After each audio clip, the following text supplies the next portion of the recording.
Oi, amores! Bem-vindos a mais um episódio de Medo em Companhia. Já estamos no episódio 23 e, como vocês sabem, né? Meu nome é Aline Valentim. Aqui eu conto histórias sobrenaturais, relatos de experiências que causaram medo, que foram esquisitas, que eles não têm explicação dos meus seguidores.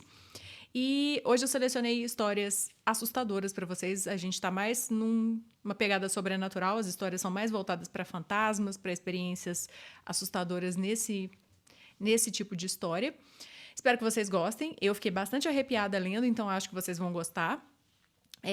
Enfim, não vou enrolar muito, mas pedir para vocês me seguirem nas minhas outras redes sociais, no Instagram e no TikTok, porque lá eu conto outras histórias, outros tipos de vídeos, enfim. E também é bem legal, modéstia à parte.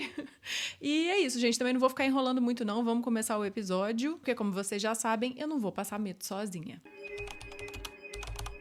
Vamos começar com a história da minha seguidora Mirlaine. E antes de começar, deixa eu falar que essa história pode conter gatilhos, tá, gente? Porque a gente vai falar de temas sensíveis, a gente vai falar de ver pessoas falecendo, entes queridos falecendo, então isso pode ser um tópico sensível. Mas é isso, estejam avisados e vamos começar a história. A Mirlaine contou que ela é uma pessoa muito cética, ela sempre foi, ela não tem uma religião determinada, ela nunca foi muito de acreditar em coisas sobrenaturais. Mas essas duas experiências fizeram ela mudar de ideia e principalmente, assim, fizeram ela ver que as palavras têm um certo poder e ela se arrepende muito de uma frase que ela costumava falar. A Mirlaine falou que toda vez que acontecia de, sei lá, alguém famoso falecer ou algum conhecido e alguém vir falar com ela, contar, tipo, você viu que fulano morreu e a pessoa tá muito abalada, muito triste por alguém que não é tão próximo dela, ela ficava irritada com isso, porque ela não conseguia entender por que as pessoas ficavam tão abaladas com alguém que elas nem conheciam. Então, ela costumava se irritar com isso e ela falava a seguinte frase: eu não ligo que as pessoas morram, desde que elas não morram na minha frente. E, infelizmente, ela veio a se arrepender muito dessa frase. Primeiro foi em 2016. A Mirlaine falou que nesse dia ela ia dormir na casa do namorado dela, mas assim, sem motivo nenhum, ela decidiu que ela tinha que ir pra casa e que ela queria ir pra casa e ela foi. E ela não sabe nem explicar por quê. Foi só, tipo assim, um rompante mesmo que deu na cabeça dela. Tipo, eu tenho que ir pra casa, eu tenho que ir pra casa. E ela foi. E aí, quando ela chegou em casa, o pai dela abriu a porta pra ela e ela falou que o pai dela tava tossindo muito. Ele já tinha dias que tava assim, com essa tosse que não parava. E ele abriu o portão pra ela e tipo, ela entrou em casa e ele e a mãe dela continuaram discutindo. Porque a mãe dela queria que ele fosse no hospital e ele não queria ir porque ele estava de teimosia, não queria ir no hospital, essas coisas. Mas ela estava falando, a mãe da Mirlaine estava falando que ela achava que ele tinha que ir no hospital por causa dessa tosse, porque ele estava reclamando de uma dor nas costas já tinha dias. E ele estava falando que era besteira, que isso ia passar e que ele não ia no hospital. Enfim, os dois estavam tendo essa briguinha. A Mirlaine entrou, foi pro quarto dela, começou a se arrumar, se preparar para dormir. E aí ela deitou para dormir. Os pais dela já estavam no quarto deles também, já se recolhendo, se preparando para dormir. Ela deitou, ela falou que ela começou a dar aquela cochilada quando ela sentiu uma mão colocando a mão na cabeça dela, tipo, fazendo um carinho, um cafuné, alguma coisa assim. E num primeiro momento ela tava meio grogue, assim, de sono, ela até pensou que poderia ser o ventilador ou alguma coisa assim que tava mexendo no cabelo dela, fazendo o cabelo dela mexer. Mas logo depois ela lembrou que não, porque nesse dia estava super frio, ela não tinha ligado o ventilador, e aí ela sentiu muito nitidamente que era um peso, que era uma mão mesmo. E aí ela levantou assustada, olhou em volta no quarto, não tinha nada, e foi nesse momento que ela escutou a mãe dela gritando por ela, e aí ela correu pro quarto dos pais e o pai dela tinha tido uma parada cardíaca. Enfim, foi aquela correria, aquele desespero, ela ligou pro SAMU, que acabou que nem foi, mas ela ficou fazendo massagem cardíaca no pai. Enfim, gente, o pai dela acabou falecendo. E ela viu tudo acontecer. E ela falou que foi muito traumático, foi muito horrível. Óbvio, né? Não tem como uma experiência desse tipo ser agradável. Enfim, passaram-se muitos anos. Em 2023, a mãe da Mirlaine teve um AVC e foi internada. E ela já estava com 83 anos, ela não estava bem de saúde. O médico já tinha até conversado com a Mirlaine, falando que não sabia quanto tempo ainda a mãe dela tinha nessa terra, assim, eles estavam cuidando, mas era só cuidados paliativos, não tinha muito mais o que fazer. E a Mirlaine estava ficando com a mãe dela no hospital, cuidando dela também, e aí ela ficava intercalando entre conversar com a mãe dela para manter a mãe dela ali com ela, ou colocar orações no fone de ouvido para a mãe dela escutar, porque a mãe dela era muito religiosa. Ela, Mirlaine, não era, mas a mãe dela era. Então ela ficava se alternando nisso e dando atenção, estando ali presente pela mãe dela. Ela falou que um dia ela estava sozinha, já era de noite no hospital, e aí ela estava ali com a mãe dela estava dormindo e estava aquele silêncio, e de repente ela sentiu uma mão no ombro dela. E foi exatamente a mesma sensação que ela teve quando o pai dela faleceu. Foi aquela mesma sensação de peso. E na hora, ela falou que ela não sentiu medo e que ela ligou as duas coisas e que ela sabia o que ia acontecer com a mãe dela. Logo em seguida, a mãe dela parou de respirar, ela notou, ela chamou a enfermeira, tentaram ressuscitar a mãe dela, mas não foi possível. E mais uma vez a Mirlaine viu uma pessoa tão querida dela partir desse mundo. E ela falou também que foi bem traumático, que foi difícil. Enfim. Mas essas duas experiências, o que a Mirlaine acabou tirando dessas duas experiências é que existe, sim, um mundo espiritual, e ela se sente amparada, porque ela sentiu que tinha alguém ali junto com ela para avisar e para acolher ela. Foi essa sensação que ela teve, sabe? Que tinha realmente um guia, algum espírito, alguém ali para ajudar ela nesse momento. E a partir daí ela deixou de ser cética, agora ela acredita que existe mesmo alguma coisa, um mundo espiritual, alguma coisa além dessa terra. E ela também passou a ter muito mais cuidado com o que ela fala, porque ela se arrependeu demais daquela frase que ela falava e que acabou se tornando uma coisa que ela viveu. Antes de contar o próximo relato, eu queria só deixar uma coisa aqui bem esclarecida. Eu vou contar esse relato exatamente como a seguidora narrou ele para mim. Eu vou usar as minhas palavras, mas eu tô sendo o mais fiel possível à maneira como ela descreveu a experiência e toda a situação. Porém, eu quero deixar bem claro que não existe espaço para intolerância, preconceito religioso, a nenhuma crença, nada nesse canal. Então, a última coisa que eu quero aqui é ser desrespeitosa com alguma religião, com alguma crença. Eu tenho todo o respeito do mundo por todas as religiões, por todas as crenças. Eu também acredito que não é porque alguém teve uma experiência ruim envolvendo algum tipo de religião ou algum tipo de crença que isso signifique que essa crença esteja errada ou que tem alguma coisa ruim nessa crença, beleza? Aqui tem espaço para todo mundo e respeito para todo mundo, então é isso. A próxima história é da minha seguidora Luana, e a Luana contou que ela teve uma experiência que não foi muito legal com a ayahuasca. A Luana falou que isso aconteceu já tem uns 6 anos. Ela começou a trabalhar numa empresa nova e ela conheceu uma menina nessa empresa, a Paloma, e essa menina era da ayahuasca. E as duas começaram a conversar sobre espiritualidade, sobre essas coisas. E aí a Paloma contou para a Luana dos rituais da ayahuasca, enfim, de tudo que ela presenciava e como que era, e como que tinha feito bem para ela na vida dela.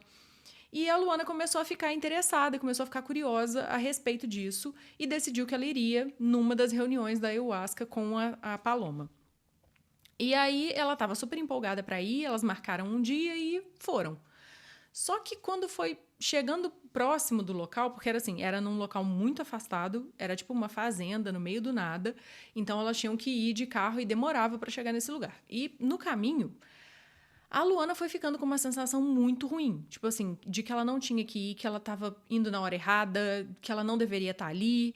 Essa sensação assim. Só que o tempo inteiro ela ficava também pensando, ai, que bobeira, é coisa da minha cabeça. E ignorava a sensação e não falava nada. Até que chegou lá. Chegou lá no local, ela falou que era uma sala grandona, bem escura. Tinha um líder, um homem que estava comandando a reunião. Tinha vários colchonetes espalhados pelo chão e as pessoas foram sentando nesses colchonetes. Ela falou que tinha uma musiquinha baixa tocando. Ela foi super bem recebida, as pessoas foram muito educadas, muito acolhedoras com ela. Ela chegou, sentou, e aí foram explicando como que aconteceria a reunião, e falaram que seriam servidas 3 doses da ayahuasca, e foram dando os comandos de como que deveria ser, o que a pessoa deveria fazer, enfim, meditar, essas coisas. E aí começaram a fazer, e a Luana falou que quanto mais próximo ia chegando do horário de tomar a primeira dose, mais essa sensação de que ela estava fazendo alguma coisa errada que não era para ela fazer piorava, sabe? Mas ela, de novo, continuava se silenciando e seguia em frente. Ela tomou a primeira dose e essa sensação errada, essa coisa de não devia estar aqui, ainda continuou. Aí depois veio a segunda dose, ela tomou, ela meio que entrou num estado de transe em que ela só conseguia chorar. Ela não conseguia parar de chorar, era um choro assim, intenso demais. Ela chegava a soluçar e ela não conseguia parar de chorar e ela não sabia por que ela estava chorando. Esse cara que estava comandando a reunião, que era o líder, veio até ela, fez uma espécie de oração, alguma coisa, e aí ela foi se acalmando e ela conseguiu se acalmar. Até que veio a terceira e a última dose, né, que seria a última dose, e ela não queria tomar, porque nesse ponto ela já estava assim, eu quero ir embora daqui, chega. Mas ela viu também que outras pessoas que já tinham tomado a terceira dose estavam conseguindo dormir. E aí ela pensou, meu Deus, acho que vai ser melhor se eu tomar e dormir. Então ela tomou e ela falou que ela realmente dormiu. Ela sentiu uma sonolência e aí ela deitou no colchonete e dormiu. Só que não foi bem também um dormir, ela teve uma espécie de sonho muito real, que ela nem sabe se ela estava dormindo ou se ela não estava, de tão real que foi. Ela falou que nesse sonho ela estava nessa sala completamente escura e de repente aparecia uma garotinha na frente dela e essa garotinha parecia muito com ela e era loirinha igual a ela, enfim. E ela sentia um amor muito, muito intenso por essa garotinha. E a menininha veio, sentou no colo dela e ela ficou ali fazendo carinho na criança e aquela sensação de, tipo assim, meu Deus, essa é minha filha, sabe? Era essa sensação que ela estava sentindo, um amor materno muito puro, muito intenso. E ela ficou fazendo carinho nessa criança um tempo, até que, de repente, uma força veio e tirou essa criança dos braços dela e roubou essa criança. A criança foi embora. A partir dali, a sensação mudou completamente, porque ela perdeu a filha dela, sabe? Era essa a sensação. Ela entrou em completo desespero e ela escutou uma voz falando com ela que a menininha tinha ido embora porque ainda não era a hora das duas se encontrarem, mas que elas se reencontrariam. Nesse momento, a Luana acordou, ela estava lá na sala da reunião mesmo, e ela falou que ela estava com aquela sensação ainda de tristeza assim, muito forte. E ela sentou no colchonete e quando ela sentou, ela notou que ela estava com a roupa, com a calça dela toda molhada. Ela pediu alguém para ir no banheiro com ela e quando ela chegou no banheiro, ela viu que ela estava toda cheia de sangue. E ela não entendeu nada, porque na época ela tomava anticoncepcional, ela nem menstruava, então assim, ela não entendeu nada. Mas enfim, ela se limpou da melhor maneira que deu para se limpar, voltou pro colchonete e ficou esperando amanhecer para ela ir embora junto com a Paloma. Ela falou que a cabeça dela não saía disso, ela só conseguia pensar naquele sonho, naquela criança e em tudo que tinha acontecido. E a sensação era horrível, não era uma sensação boa. E assim que amanheceu, ela se juntou com as amigas dela e foram embora. Aí ela chegou na casa da Paloma, ela tomou um banho, trocou de roupa, ainda descansou um pouco e depois ela foi para casa dela. Mas depois, nos dias que se seguiram, ela continuou com essa sensação ruim, ela continuou estranha. Ela falou que ela não tinha vontade de sair, de encontrar nenhum amigo. Ela estava meio depressiva mesmo, meio triste, sabe? E aí ela conversou com a mãe dela, falou, mãe, tive essa experiência, não foi legal, o que você acha? E a mãe dela é de outra religião e a mãe dela falou, eu acho que você deveria rezar, orar e pedir para tirar esse peso e, enfim... E aí ela fez, ela foi orando, foi rezando, e aí as coisas foram se normalizando e foi ficando tudo bem. Mas ela falou que foi uma experiência muito assustadora, que, assim, pesou demais para ela, mas ela também não coloca nenhuma culpa na ayahuasca. Ela falou que ela acha que ela realmente não estava preparada para aquilo, nem psicologicamente, nem espiritualmente, nem nada. Porque ela deveria ter escutado aquela vozinha que estava falando com ela que não era a hora dela ir. Mas ela se silenciou e foi mesmo assim e acabou não tendo uma experiência legal. Ela acredita que se ela tivesse ido em outro momento da vida dela, mais preparada, teria sido uma experiência incrível. Ela realmente acha que não tem nada a ver com alguma coisa errada, sabe? Ela realmente só acha que ela não foi no momento certo. A próxima história é da minha seguidora Bianca. A Bianca contou que quando ela era criança, aconteceu uma coisa que ela não tem explicação e que assustou ela demais. Ela estava na casa da avó e aí ela acordou, era tipo 6:30 da manhã, ainda não tinha ninguém acordado na casa, só o avô dela. E ela estava lá deitada no quarto dela, o avô dela passou pela porta, viu que ela estava acordada, veio, deu um beijinho de bom dia nela e falou com ela: dorme mais um pouquinho, ainda tá todo mundo dormindo, eu vou na padaria buscar pão pro café da manhã. Ela falou que concordou com o avô saiu e ele saiu pela porta da cozinha. Ela falou que nessa época a avó dela não gostava que usassem a porta da frente, ela preferia que todo mundo saísse pela porta da cozinha. Enfim, aí ele saiu pela porta da cozinha e onde ela estava deitada, no quarto que ela estava, ela conseguia ver o corredor e ela via a luz entrando pela porta da cozinha e ela via a sombra da pessoa. Se tivesse alguém parado na porta da cozinha, ela via direitinho a sombra da pessoa no chão, mas ela não via a porta em si. Então, ela estava ali deitada e aí o vô dela tinha acabado de sair. Uns segundos depois, ela viu uma sombra de alguém parado na porta da cozinha. Ela falou que era uma sombra claramente de um homem parado ali na porta. Essa sombra ficou parada ali. Ela pensou, o vô esqueceu alguma coisa. E aí chamou ele, tipo, vô? Nada. Ela chamou de novo, nada. Ela falou, o que foi? Esqueceu alguma coisa? Não respondeu. Aí ela ficou confusa com aquilo ali, por que o vô dela estava parado daquele jeito sem responder, e levantou da cama e foi até o corredor para ela conseguir ver a porta. E quando ela chegou na porta, ela viu que não tinha ninguém. Ela estava vendo a sombra da pessoa no chão, o homem, era uma sombra nítida de uma pessoa parada, só que não tinha ninguém parado na porta. Ela ficou sem entender nada, olhando para aquela sombra, tipo, e olhando para a porta, olhando para a sombra e nada, tipo assim, como assim? O que era aquilo? Ela falou que ela sentiu um medo muito intenso, muito forte, e logo que essa sombra desse homem se movimentou, que ela falou que parecia que ia dar um passo para tentar entrar na casa, a cachorrinha dela, a Geni, veio correndo do quintal e parou na frente da porta e ficou latindo muito para aquela sombra, como se ela estivesse vendo alguém parado ali. Essa sombra até tentou novamente entrar na casa e nessa segunda vez a Geni foi pra cima como se estivesse atacando mesmo a pessoa. E aí depois disso, essa sombra virou e foi embora, saiu andando, como se estivesse indo pro portão, indo embora mesmo da casa. E a Geni foi acompanhando até o portão, latindo, rosnando até essa coisa ir embora.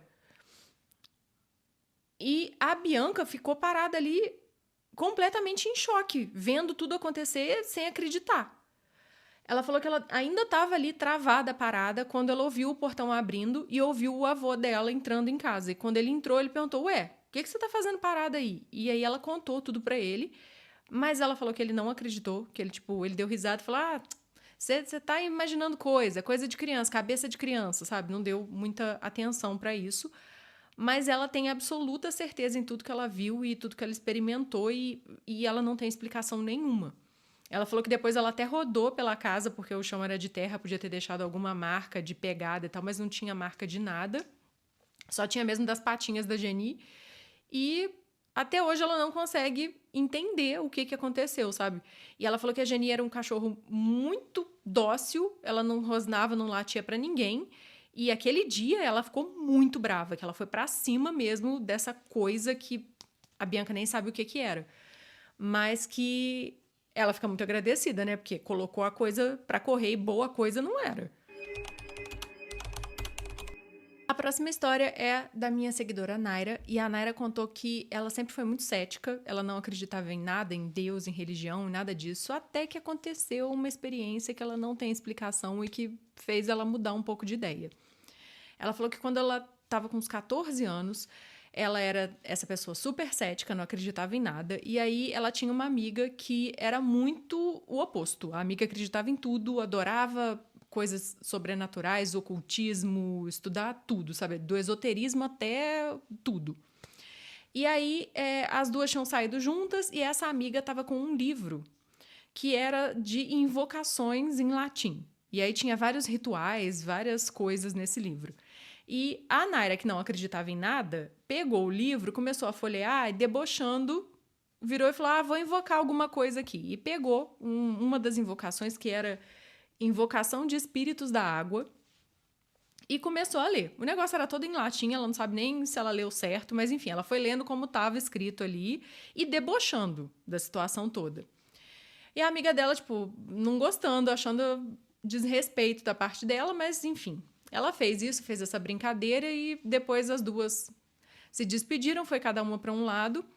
E a Naira foi encontrar com o namorado dela da época. Esse namorado dela era muito religioso, era muito sensitivo.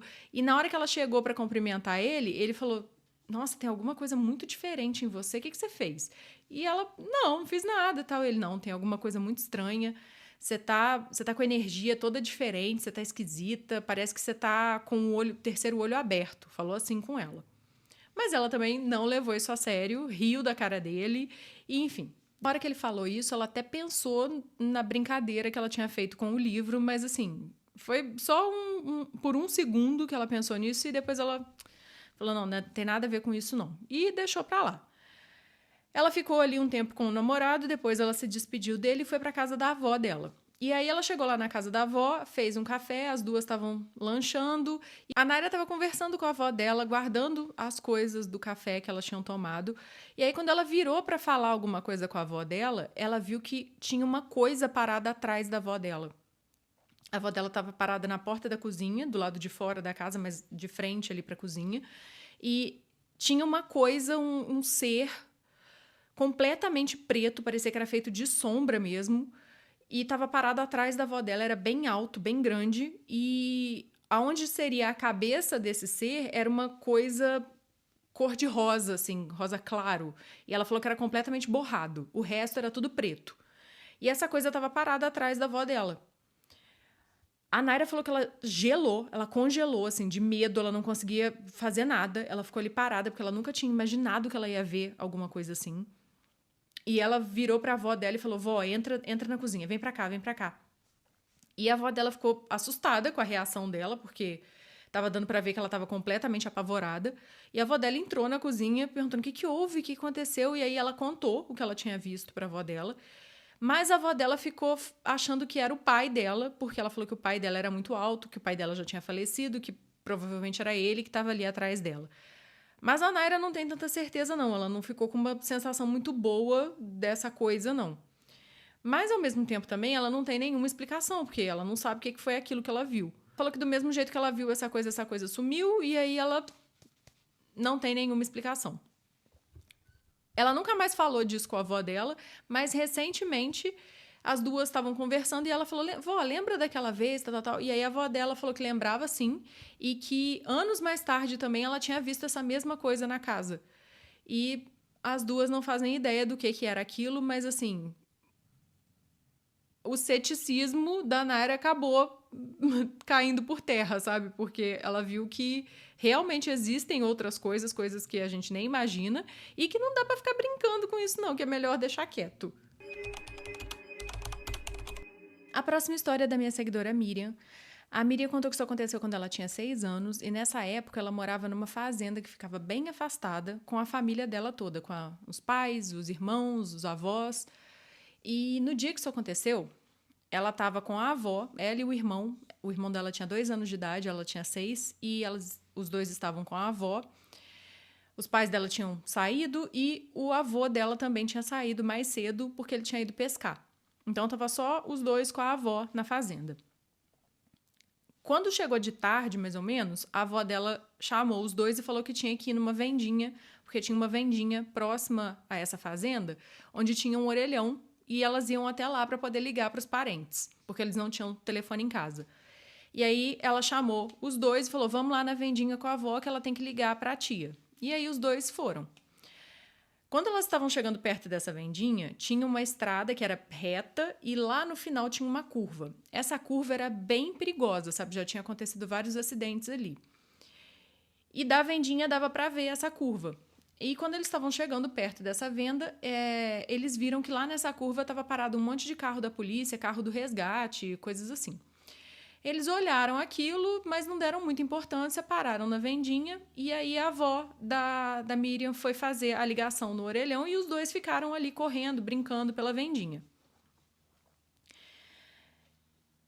A avó da Miriam estava lá no telefone falando com a tia dela, conversando e tal, e aí, de repente, o irmão da Miriam, o de 2 aninhos, chegou perto da avó e interrompeu ela, tipo, chamando ela, ela parou a ligação para dar atenção a ele, e ele falou: vó, o vovô morreu. Ele veio aqui agora e me avisou, pediu para te avisar que ele morreu. E aí começou a falar um monte de coisa de criança, sabe? Tipo, ele não vai mais me dar bala, ele não vai mais brincar de bibi, que ele brincava de carro. O avô colocava ele no colo para ele dirigir o carro. Começou a falar um monte de coisa assim. E aí a avó da Miriam falou: que isso, menino? Falando besteira. Seu avô morreu nada, seu avô foi pescar. E ele ficou: não, o vovô morreu. Ele acabou de vir aqui, ele me contou. Ele morreu. E ficou batendo nessa tecla. A avó da Miriam acabou a ligação, continuou a ligação, terminou, falou tudo que tinha para falar com a tia dela, e aí desligou, e quando ela estava se preparando para ir embora com os dois para voltar para a fazenda, chegou uma conhecida dela correndo nessa vendinha e falou com a avó da Miriam que o acidente que tinha acontecido na estrada era com o marido dela. E realmente o avô da Miriam tinha falecido. Ele tinha batido o carro e tinha falecido. E até hoje ela não consegue esquecer disso, porque assim, ela ficou com aquela imagem de ver os carros lá da polícia, o resgate, e nem fazer ideia que era o avô dela, e tudo que o irmão dela falou. Então, assim, ela realmente acredita que o avô dela foi lá e avisou a ele, para ele avisar para a avó que era ele que estava lá no acidente. Porque não tem outra explicação, sabe, pro irmão dela ter falado isso. E foi uma situação que marcou muito a família dela e marcou muito a Miriam, porque ela estava lá, ela viu tudo acontecer. E ela não... A única explicação que ela tem é que foi realmente alguma coisa sobrenatural. Chegamos ao final de mais um episódio, espero que vocês tenham gostado. Toda segunda-feira tem episódio novo por aqui, com histórias novas de seguidores. E se você tem alguma história para me contar, manda o seu relato escrito bonitinho pro medoencia@gmail.com. Eu vou amar ler a sua história e ela pode ser selecionada para ser contada aqui. É isso, meus amores. A gente se vê na próxima semana. Um beijo e até a próxima.